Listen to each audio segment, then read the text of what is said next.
안녕하세요. 미북입니다.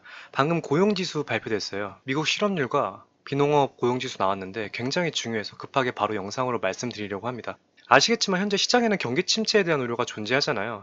GDP 성장률이 2분기 연속 마이너스가 나오면서 기술적으로는 경기 침체에 들어갔다고 할 수 있고 저번 달 CPI도 최고치인 9.1%가 나오면서 미국 경제 지표가 안 좋게 나오고 있는 건 사실입니다. 다만 미국의 입장에서는 경기 침체라고 보지 않고 있는 상황이에요. 세계 2차 대전 이후에 발생한 모든 미국의 경기 침체는 실업률이 상승하면서 GDP가 하락하는 이 두 개의 요소가 동시다발적으로 나왔는데 지금은 GDP는 하락하고 있지만 실업률은 반대로 전혀 높아지고 있지 않아요. 실업률이 저번 달까지만 해도 3.6% 수준으로 완전 고용 정도는 아니지만 안정적인 수준을 유지하고 있다고 보고 있고 실업률과 더불어 농축 산업을 제외한 지표인 이 비농업 고용 지수도 낮은 수준에 있다고 판단하고 있기 때문에 경기 침체라고 보기 힘들다는 입장을 고수하고 있습니다. 그래서 이번 이 고용 지표가 중요한 겁니다. 실업률이 예측치보다 높게 나오거나 비농업 고용 지수가 예상보다 낮게 나오면 경기 침체를 사실상 인정하고 미국 입장에서 특단의 조치를 내릴 가능성이 있기 때문에 그래요. 이 고용 지수에 대해서는 양면적인 해석이 가능한데 고용이 너무 좋으면 더 강한 긴축을 부를 수 있고 반대로 고용이 너무 안 좋으면 경기 침체의 사인으로 볼 수 있어요. 따라서 컨센서스를 크게 벗어나지 않는 결과가 시장에 가장 도움이 되는 방향이라고 볼 수 있습니다. 결과적으로 실업률은 예측치보다 낮은 3.5%가 나왔고요. 비농업 고용지수는 예측치에 비해 엄청 높게 나왔습니다. 즉, 미국의 고용시장이 견고하다는 말이에요. 그럼 연준의 매파적인 기조가 유지된다는 뜻입니다. 이걸 시장이 어떻게 해석할지는 저번 CPI가 9.1%로 최고점을 찍었는데도 불구하고 시장이 상승했던 걸 보면 시장이 해석하기 나름인 건 맞아요. 누군가는 그래서 이 고용지수도 큰 의미 없다고 생각할 수 있습니다. 그렇지만 이번 지표는 경기 침체에 대한 미국의 입장과 관련되어 있기 때문에 중요하지 않다고 보는 건 무리가 있을 것 같아요. 또 고용지수가 왜 중요한지 덧붙여서 말씀드리면 이게 1993년 이후로 비농업 노동인구와 스파이 차트를 비교한 그래프예요.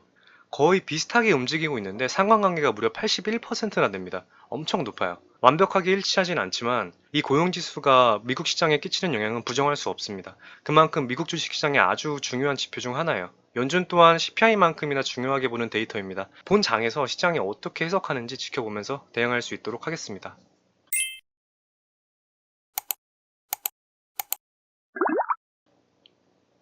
차트 한번 볼게요. 나스닥 일봉 차트입니다.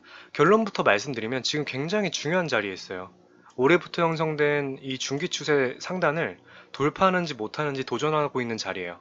이 중기 추세 상단과 더불어서 200일 이동평균선도 코앞에 두고 있는데 돌파한다면 약세장은 종료됐다고 해석할 수 있습니다.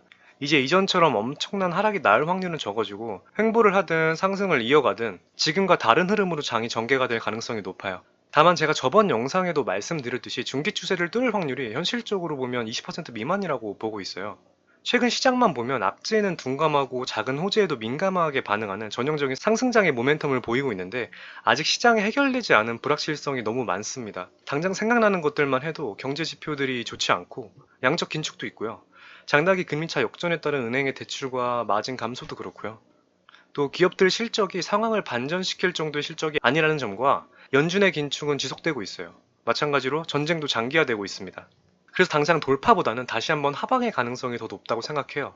정리하면 우선은 높은 확률을 배팅하는 게 맞는 거니까 단기 고점이라는 전제로 매매에 임하시면 좋을 것 같아요. 혹시나 돌파한다면 그때 다시 전략 수정하면 됩니다. 예를 들어 숏으로 포지션을 지금 잡으셨다면 스탑을 한 이 정도 라인에 걸어 놓으면 되는 거예요.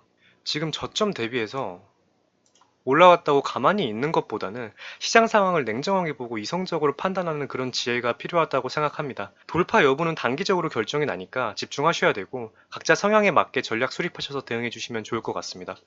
그럼 오늘도 영상 시청해 주셔서 진심으로 감사드리고 도움이 되셨다면 구독과 좋아요 부탁드리겠습니다.